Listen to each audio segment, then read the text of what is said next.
Choosing life, choosing joy, it's not a result of good fortune. It's not a result of luck. It's not a result of having the things that you want. That's why, right, money isn't everything. I don't know that I've ever said that. Let's go on the beach, maybe.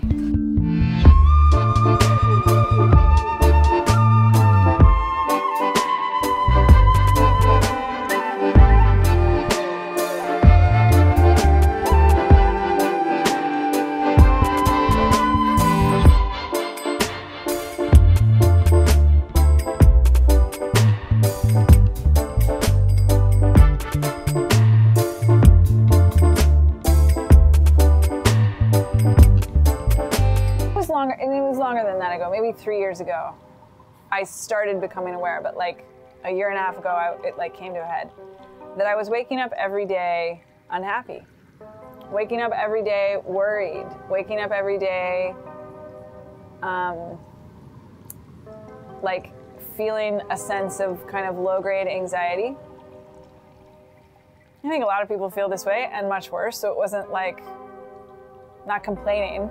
But it was like, why am I doing that? Like, this was like since living here, since having a 7-figure business, since marrying this beautiful man that I love so much. Why was I still feeling that way? I talked with multiple of my coaches about it and my therapist at the time,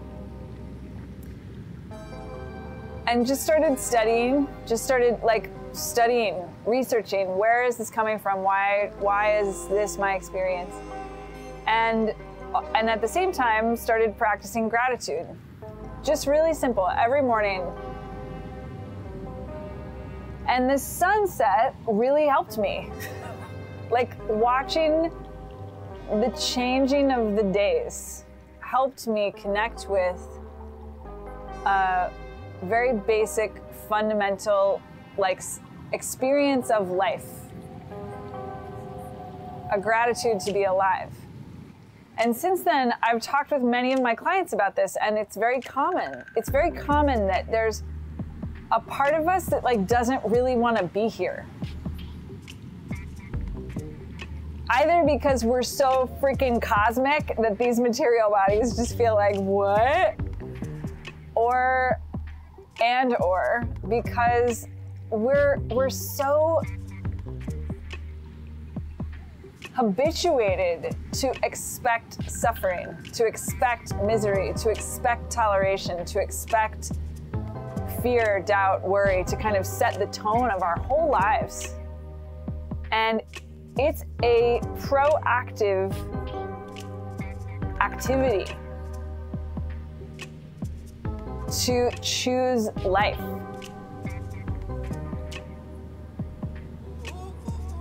Choosing life, choosing joy, it's not a result of good fortune. It's not a result of luck. It's not a result of having the things that you want. That's why, right, money isn't everything. I don't know that I've ever said that, but it's true. And what I found is that these things work really well to get, like, it is because I have cleaned up the toleration of my life and really committed to my dreams and put my stake in the ground next to what I want to experience, that I was able to see that I was still choosing suffering. I was still choosing depression. I was still choosing anxiety. And I want to be really clear that everyone's experience of this is different. I am not a psychologist. I am certainly not a medical practitioner. So I'm not trying to speak about that aspect of it. I'm just speaking about the very personal experience that I've had, and also the more spiritual principle that we get to choose life with both our hands. And that when we choose our dreams, that makes it easier to choose life. And when we choose life, that makes it easier to choose our dreams. And that being next to the ocean and seeing the sunset every day helps to connect us to the raw forces of energy that are here to sustain us. It's very important that we put our bodies on the ground, on the land, and connect with that source of supply that is everywhere all the time. These buildings and cars and technologies that we use, the camera that we're filming on right now, all that stuff is so new. I don't think as human beings, our biology understands fully how to connect to life when we connect to all these non-living things. So it's important that we put our feet in the earth and remind ourselves what we're made of. Everything